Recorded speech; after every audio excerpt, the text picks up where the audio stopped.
Mística Cidade de Deus, capítulo 3, livro 8, tomo 4. O que aconteceu com Maria Santíssima na morte e castigo de Herodes. São João prega em Éfeso e se realizam muitos milagres. Lúcifer levanta-se para fazer guerra à Rainha do Céu. De Santa Maria de Ágreda. Natureza e efeitos do amor.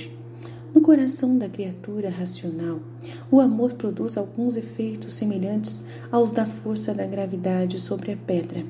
Esta se inclina e move para o centro, onde a arrasta em seu próprio peso. Assim, o amor é o peso do coração que o arrasta ao seu centro, aquilo que ama.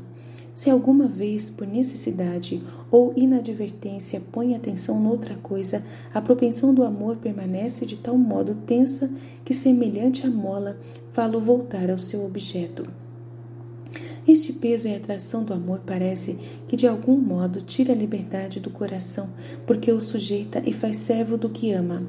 Enquanto dura o amor, compromete a vontade a não fazer nada contra o que ele apetece e ordena. A felicidade ou a desgraça da criatura, portanto, nasce de empregar o seu amor no bem ou no mal, pois entrega-se ao objeto amado como a seu dono. Se este dono é mau e vil, tiraniza e avilta a criatura. Se é bom, enobrece-a e torna-a feliz na medida da excelência e nobreza do bem que ama. Com esta filosofia, eu quisera aplicar um pouco do que eu entendi sobre o estado em que vivia Maria Santíssima. Seu progresso fora contínuo, sem interrupções, nem retrocessos, desde o momento de sua conceição até chegar a ser compreensora estável na visão beatífica. O amor em Maria Santíssima. Se todo o amor santo dos santos e dos homens fosse reunido, seria menor que o de Maria Santíssima. Se de todos fizéssemos um conjunto, é claro que resultaria um incêndio que, apesar de não ser infinito, assim nos pareceria por exceder sobremaneira nossa capacidade. Logo, se a caridade de nossa grande rainha ultrapassava tudo isto, só a sabedoria infinita podia medir o amor desta criatura e o peso com que a mantinha cativa, inclinada e atraída à divindade. Nós, porém, devemos entender que naquele coração castíssimo e tão inflamado não havia outra sujeição, outra força, outro móvel, nem outra liberdade, senão para amar sumamente ao infinito bem e em grau tão imenso para nossa curta capacidade, que mais o podemos crer do que entender e mais o confessar do que o penetrar. Esta caridade, que avassalava o coração de Maria Puríssima, despertava-lhe ardentíssimos desejos de contemplar a face do sumo bem ausente e, ao mesmo tempo, de socorrer a Santa Igreja que tinha presente. As ânsias por estas duas causas empolgavam-na inteiramente, mas sua grande sabedoria dominava de tal maneira estes dois sentimentos que não se excluíam mutuamente.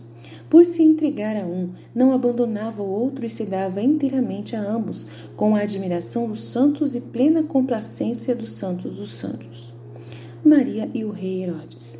Neste sublime estado de santidade e eminente perfeição, Maria Santíssima muitas vezes meditava consigo mesma sobre a situação da primitiva igreja confiada a seus cuidados e como trabalharia por sua paz e crescimento.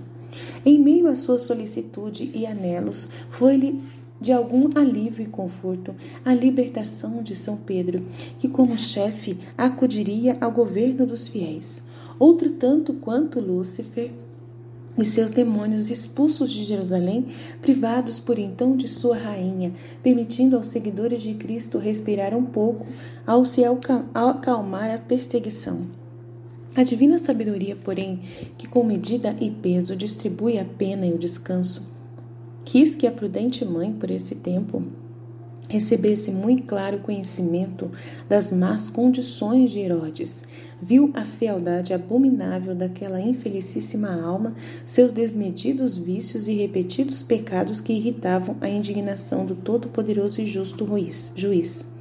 Conheceu também que pela má semente que os demônios haviam semeado no coração de Herodes e dos judeus, depois da fuga de São Pedro, estavam furiosos contra Jesus, nosso Redentor, e seus discípulos. O iníquo rei tinha intenção de acabar com todos os fiéis que encontrasse na Judéia e Galiléia e empregaria nisto todo o seu poder e autoridade. Não obstante Maria Santíssima conhecer esta determinação de Herodes, ainda não lhe foi manifestado o fim que ele teria. Vendo, porém, que dispunha de poder e tinha a alma tão depravada, sentiu grande horror de seu mau estado e excessiva dor pelo ódio que ele nutria aos seguidores da fé. Maria deverá condenar Herodes. Entre estes cuidados e a confiança no favor divino, nossa rainha trabalhou incessantemente, rogando ao Senhor com lágrimas, atos e súplicas. Como tenho dito em outras ocasiões, conduzida por sua altíssima prudência, falou a um dos supremos anjos que a assistiam: Ministro do Altíssimo e obra de suas mãos, o cuidado da Santa Igreja me leva a procurar com todas as forças seu bem e progresso. Suplico-vos irdes à presença do trono real do Altíssimo e lhe apresenteis minha aflição. De minha parte, pedi-lhe conceder-me padecer por seus servos, apóstolos e fiéis, e não permita que Herodes faça contra eles o que determinou para acabar com a igreja. Imediatamente foi o santo anjo desempenhar esta embaixada junto ao Senhor, ficando a rainha do céu como outra Ester, orando pela liberdade e salvação dela e do seu povo. Neste interim voltou o celeste embaixador enviado pela Santíssima Trindade com esta resposta: Princesa dos céus, o Senhor dos exércitos diz que vós sois mãe, senhora e governadora da igreja, e investida de seu poder estais em seu lugar, enquanto sois viadora. Deseja que, como rainha e senhora do céu e terra, fulmineis a sentença contra Herodes. Herodes é obstinado. Esta resposta perturbou um pouco a humilde senhora. Cheia de caridade, replicou o santo anjo: Como hei de fulminar a sentença contra a obra e imagem do meu Senhor? Depois que dele recebi o ser, conheci muitos réprobos entre os homens, mas nunca pedi vingança contra eles. Quanto dependia de mim, sempre desejei a sua salvação e sua conversão, se fosse possível, e não apressar sua pena. Voltai ao Senhor, meu anjo, e dizei-lhe que meu tribunal e poder é inferior e independente do seu, e não posso sentenciar ninguém à morte sem nova consulta do superior. Se for possível trazer Herodes ao caminho da salvação eterna, eu padecerei todos os sofrimentos do mundo como sua divina providência ordenar, para que esta alma não se perca. Voltou o anjo ao Senhor, ao céu, com esta segunda embaixada de sua rainha e apresentou no trono da Santíssima Trindade. A resposta foi a seguinte: Senhora e rainha nossa, diz o Altíssimo que Herodes é do número dos precitos, por estar tão obstinado em suas maldades que não aceitará aviso, admoestação ou conselho. Não cooperará com os auxílios que lhe derem, não se aproveitará do fruto da redenção, nem da intercessão dos santos, nem do que vós, rainha e senhora minha, fizerdes por ele. Uau! Nossa! Maria reluta em condenar Herodes. Pela terceira vez enviou Maria Santíssima ao Santo Príncipe com esta embaixada ao trono do Altíssimo. Se convém que Herodes morra para livrar a igreja da perseguição, dizei, meu anjo, ao Todo-Poderoso, que sua dignação de infinita caridade concedeu-me, quando ele vivia em carne mortal, que eu fosse mãe e refúgio dos filhos de Adão, advogada e intercessora dos pecadores. Meu tribunal seria de piedade e clemência para receber e socorrer aos que apelassem à minha intercessão. Valendo-se dela, em nome de meu filho, lhes ofereci o perdão dos pecados, pois se tenho entranhas e amor de mãe aos homens, obras de suas mãos, preço de sua vida e sangue, como vou ser juiz severo com algum deles? Nunca fui encarregada da justiça, mas sempre da misericórdia, a qual meu coração está sempre inclinado.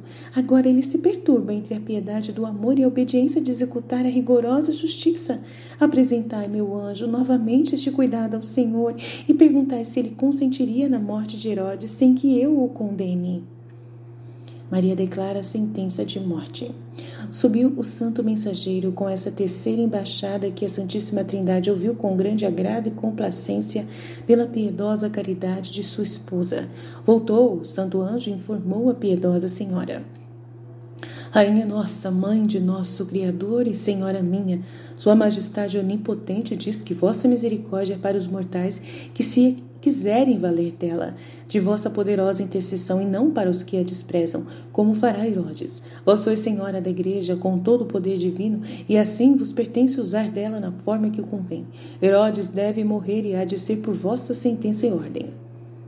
Respondeu Maria Santíssima: Justo é o Senhor e retos são os seus juízos, conforme Salmos 118, 137. Eu padeceria muitas vezes a morte para resgatar a alma de Herodes, se ele, voluntariamente, não se fizesse réprobo e indigno de misericórdia. É obra da mão do Altíssimo, conforme Jó 10, 8, feita a sua imagem e semelhança, conforme Gênesis 1, 27, redimida pelo sangue do Cordeiro que lava os pecados do mundo, conforme Apocalipse 1, 5. Não por estas razões, mas porque se fez pertinaz inimigo de Deus, indigno de sua amizade eterna.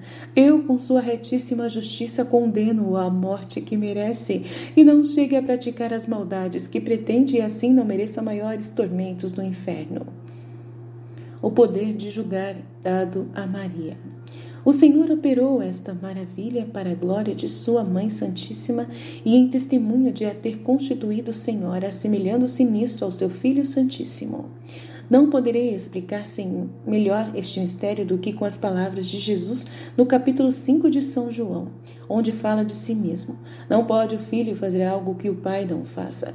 Faz o mesmo porque o Pai o ama. Se o Pai ressuscita mortos, o Filho também ressuscita aos que quer. O Pai deu ao Filho o poder de julgar a todos, para que todos honrem ao Filho, assim como honram o Pai.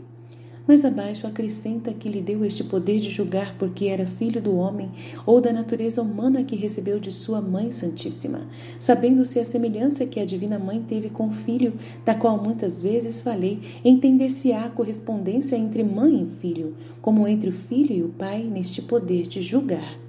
Não obstante, Maria Santíssima ser mãe de misericórdia e clemência para todos os filhos de Adão que a invocarem, o Altíssimo quer nos demonstrar que ela possui também pleno poder de julgar.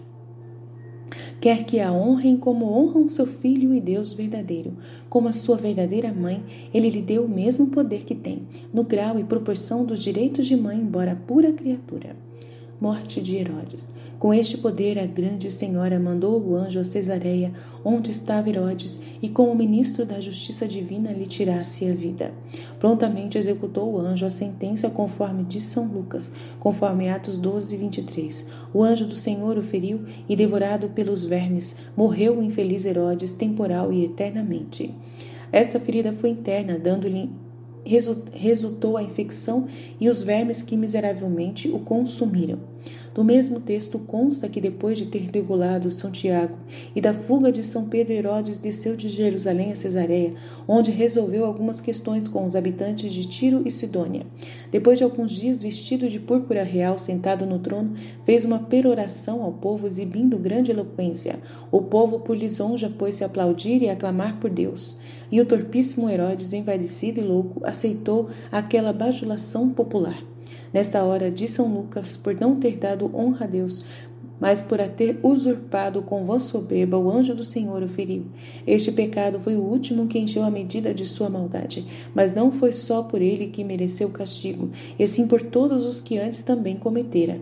Perseguiu os apóstolos, zombou de Cristo, nosso Salvador, degolou o Batista, viveu em escandaloso adultério com sua cunhada Herodíades e outras inúmeras abominações. Crescimento da Igreja. Voltou o santo anjo a Éfeso e participou a Maria Santíssima a execução de sua sentença contra Herodes. A piedosa mãe chorou a perdição daquela alma, mas louvou os juízos do Altíssimo e lhe agradeceu o benefício concedido à Igreja. Conforme diz São Lucas, Atos 12, 24, a igreja crescia com a palavra de Deus, não só na Galiléia e Judéia, que se viram livres de Herodes, mas também em Éfeso, onde, com a proteção da bem-aventurada mãe, São João começou a plantar a igreja do Evangelho. A ciência do santo evangelista era como de um querubim, o seu casto, inflamado coração, qual supremo serafim, tendo consigo por mãe e mestra a Senhora da sabedoria e da graça. Com estes ricos privilégios, o evangelista evangelista pôde empreender grandes obras e realizar extraordinários prodígios para fundar a lei da graça em Éfeso e em toda aquela região da Ásia, nos confins da Europa, o apostolado de São João e Maria Santíssima em Éfeso. Chegando a Éfeso, começou o evangelista a pregar na cidade, batizando aos que convertiam à fé de nosso Salvador e confirmando a pregação com milagres e prodígios nunca vistos por aqueles gentios.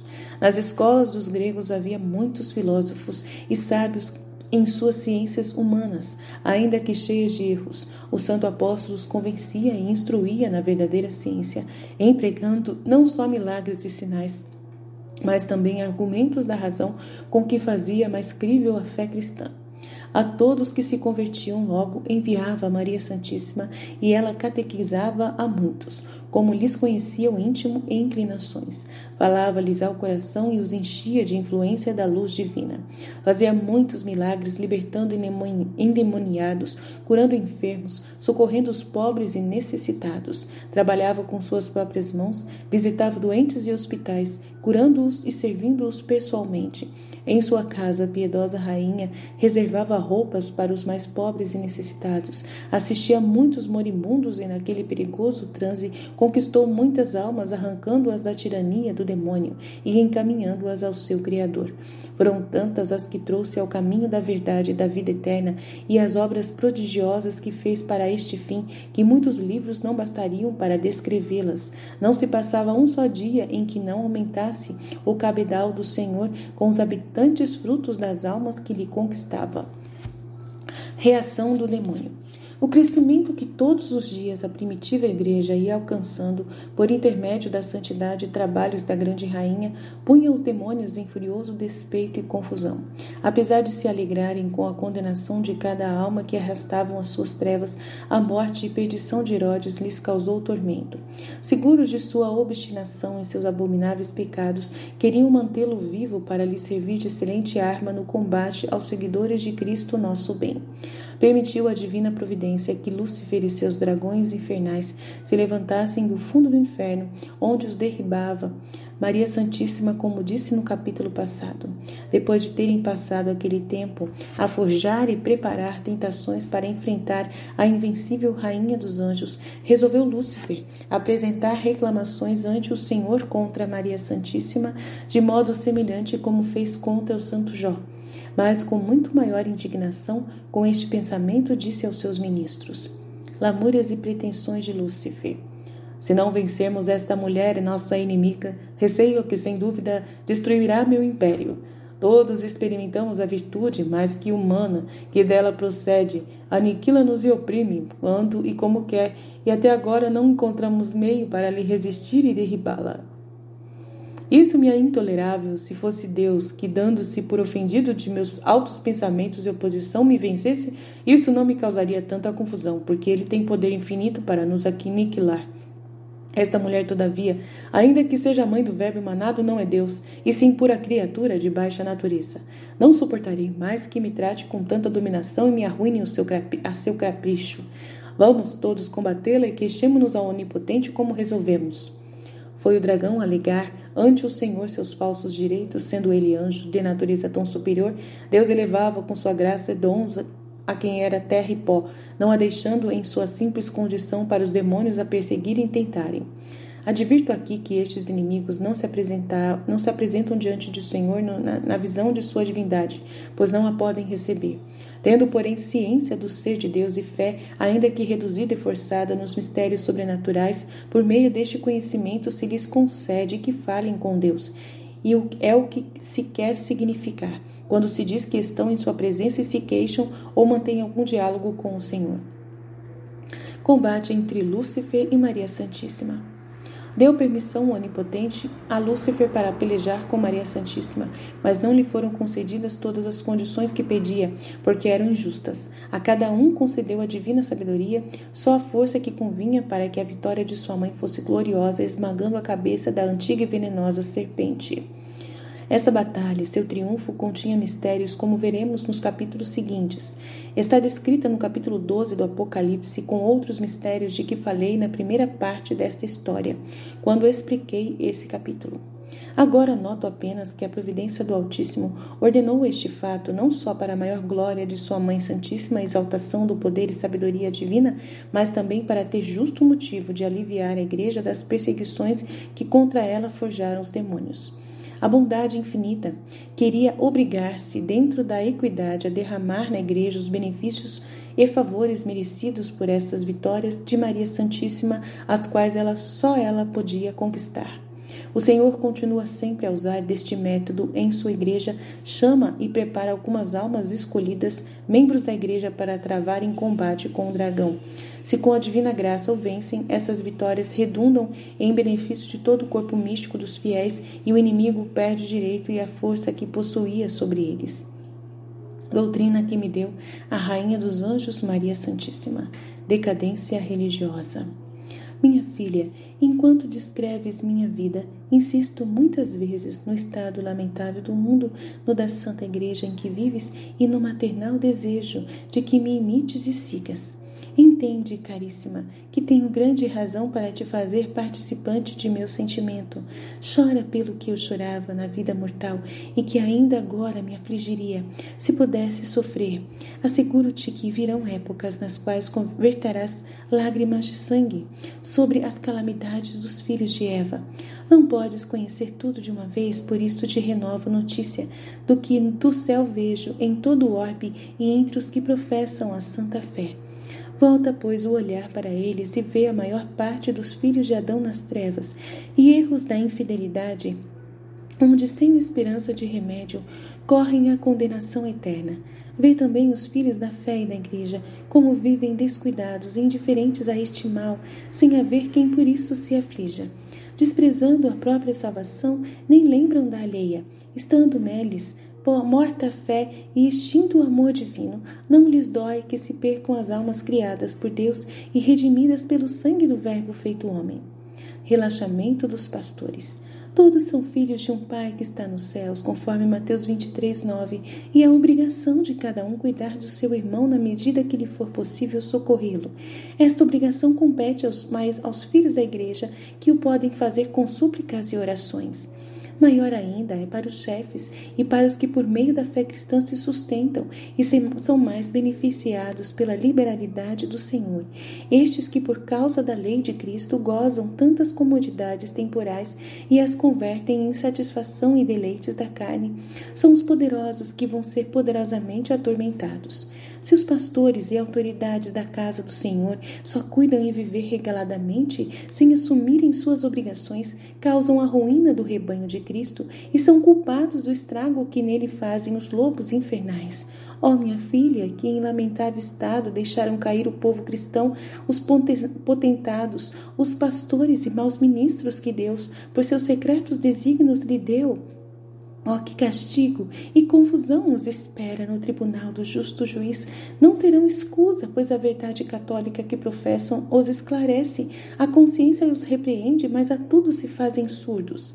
Perdição dos rebanhos. A causa de Deus e de sua honra está abandonada e sem defensor. Seu patrimônio, as almas, sem verdadeiro alimento, quase todos só cuidam do próprio interesse e subsistência, cada qual com sua diabólica astúcia e razão de Estado. A verdade está obscurecida e oprimida, a lisonja exaltada, a cobiça desenfreada, o sangue de Cristo pisado, o fruto da redenção desprezado. Ninguém quer arriscar a própria comodidade e interesse para impedir que o Senhor perca o que custou sua paixão e morte. Até os amigos de Deus faltam neste ponto, porque não usam de caridade da santa liberdade com o zelo que devem. O maior número se deixa vencer pela covardia ou se contenta de trabalhar apenas para si sem se interessar pela causa das outras almas. Com isto, minha filha, entenderás que para a Igreja evangélica plantada pelas mãos do meu Filho Santíssimo, fertilizada com o seu próprio sangue, chegaram os infelizes tempos de que se queixou o mesmo Senhor por seus profetas. O gafanhoto comeu o que tinha ficado da lagarta, o pulgão comeu o que tinha ficado do gafanhoto e a ferrugem consumiu o resto do pulgão. Para colher o fruto de sua vinha, anda o Senhor como quem, depois da vindima, procura algum cacho de resto ou azeitona alguma que o demônio não tenha sacudido e levado, conforme Isaías 24, 13. E Joel 1:4.